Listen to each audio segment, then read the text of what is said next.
My hande hef ek op Goeiemôre, pastoor Wally van Huis van Gebedsbediening, weer hier by julle met die woord van die dag wat die Here vir my gegee het.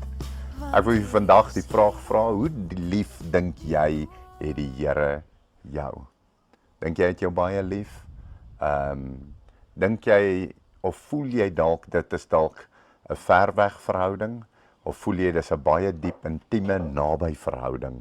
Nou ek wil graag vir jou 'n skrif wat toe ek nou hierdie eerste boodskap van ons wou kry, toe gee die Here my hierdie skrifgedeelte en toe besef ek dat die Here aan ons wil openbaar hoe voel hy regtig oor my en oor jou. Kom ons gaan kyk.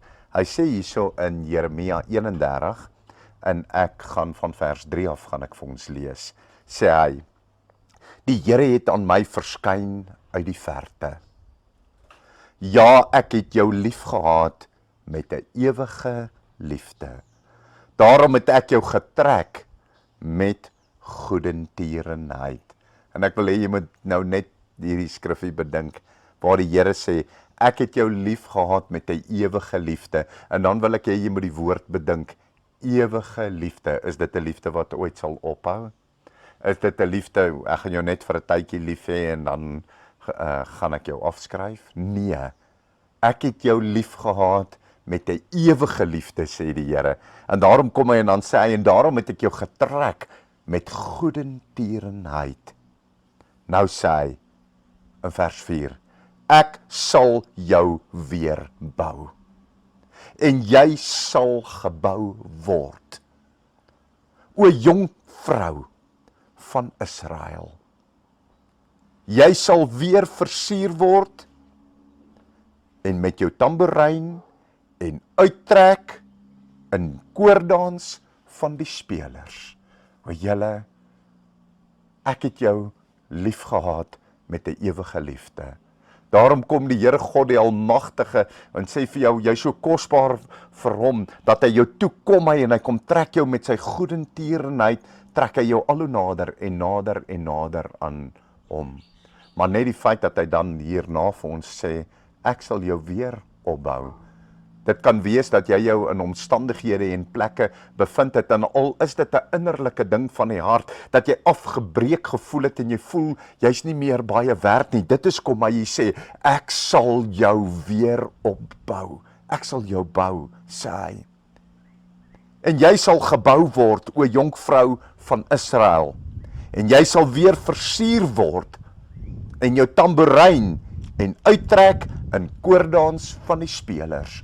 So vandag met hierdie boodskap, met hierdie woord wat die Here spesifiek vir my, vir ons vir vandag gegee het, moet jy weet dat jou God jou nie sommer net lief het nie. Dat jy vir hom baie spesiaal is. Dat hy jou raak sien.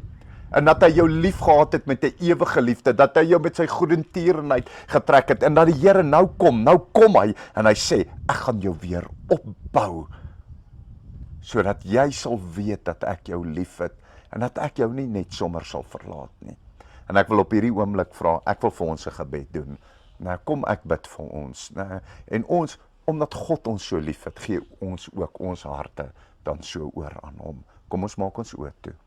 Vader, ons kom na U in die naam van Jesus Christus, U Seun. Here my God, ons wil eerstens vir U dankie sê, Here, dat U ons so lief het. Here, en dat U dit in die skrif vandag vir ons bevestig, en dat ons nie sommer net is in U oë nie, maar dat ons kosbaar is, Here, en dat uit die diepste diepte van U hart U ons lief het en ons nader trek aan U. Raak ons nou aan, Here. Hier is ons harte, Here. Ons wil nader kom aan U. Ons het 'n behoefte na U, Here. O Here, ons wil U geopenbaar hê in ons, Here my God, en U liefde in dieper dieptes geopenbaar hê. Daarom vra ons U, Here, hier is ons hand. Hier is ons lewe. Hier is ons liefde. Kom en neem dit nou en trek ons nader aan U. Ons ontvang U liefde, die versekering vandag, in Jesus se naam. Dankie Here. Amen. Baie liefde, seëning. As jy hierdie bediening geniet het en jy wil baie graag nog aanhou dit kry, as jy daar op die skerm kyk, dan gaan jy sien aan jou regterkant, onderkant is daar so wit en rooi knoppietjie wat jy net op kan druk, dan registreer hy jou by ons kanaal en dan elke keer as 'n video opgelaai word, dan gaan hy jou laat weet dat daar nou 'n nuwe video opgekom het. So hoop om julle op die kanaal te sien. Baie liefde en seëning vir julle. Amen.